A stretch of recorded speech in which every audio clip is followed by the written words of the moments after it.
News just coming in. CNN News 18 has accessed an intelligence report indicating escalating violence in Bangladesh just ahead of the pre-election uncertainty. Now, critics blame the Yunus-led interim government for weak control, suggesting that unrest is being used to argue that elections are unsafe while radical elements gain influence. So, somewhere to further Islamism, this anti-Hasina, anti-Bharat sentiment is being fueled.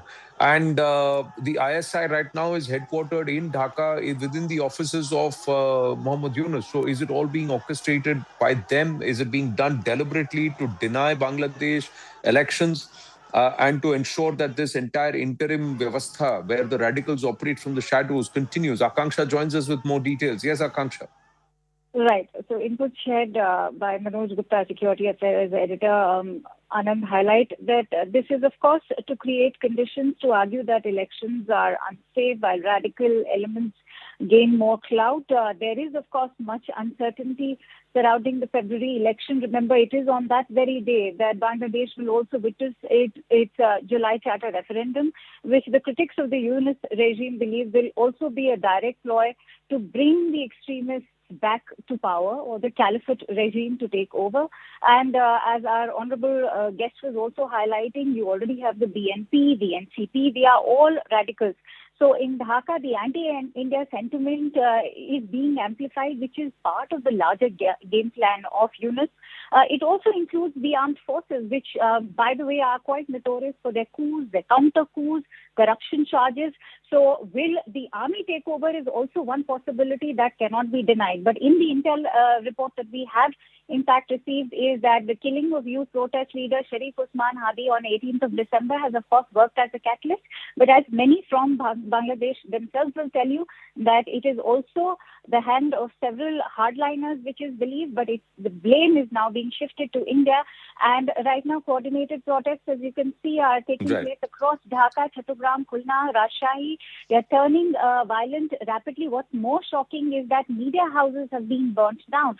So in a country where the media is not safe, their publishing houses are not safe, the high commissions are not safe, the diplomats, the expats are not safe. It only goes on to say that the Yunus regime has miserably failed. Effigy burning, slogans and diplomatic targeting has already indicated this deliberate attempt to attack India. Police has remained inactive since August of 2024. Right. Thank you, Akanksha. Thank you for that update. Manoj Kumar Gupta getting us more details, and we'll try and put that out in through the course of the broadcast. Smriti Patnaik, research fellow, MP ITSA, is with us. Smriti ji, good morning. You spoke about the fact that this bashing Hasina or bashing India is being used interchangeably. Subirda, coming to you after this, and then Sushant ji coming to you too. Yes, Smriti ji. See, what is happening now appears to be very orchestrated, because we have seen that Yunus government, as you said, has completely failed to take the law and order situation into hand, and there has been deterioration of law and order for quite some time. It is progressively moving towards much anarchy as the election nears. The blaming India factor, blaming Awami League, has become an easy scapegoat, these two entities. Because it actually exonerates, the interim regime of any kind of responsibility. We also saw the Home Advisor giving a statement saying that even if you don't have any charges against the Awami League cadres, you can just go and arrest, them. So that shows that this particular regime is motivated by antipathy towards Hasina, especially Muhammad Yunus has his own battle with Hasina, and he actually has been probably influenced.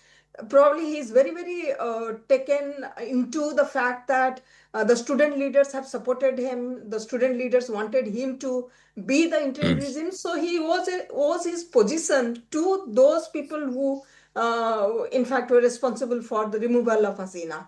So therefore, this attack on India is a kind of conspiracy, as you said, just to see that the Indian High Commission shut down because of this kind of violence, especially in Dhaka. It will be impossible for anybody to take a demonstration near to the Indian High Commission, because just adjacent is the US embassy there.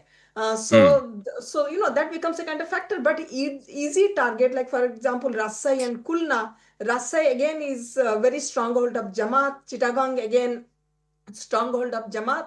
So the government is just sitting back and allowing this kind of thing happens, and possibly, as you know, some of you were mentioning that perhaps to see that the election does not take place, because this question mark on election is not now, for a very long time, all of us were Yeah. thinking whether the election will happen or not. And the direction which currently the government is taking appears that everything is in place to see that the election is deferred and the Yunus government continues for longer time. Or No, if perhaps, in our, as somebody said, yeah. Islamic takeover.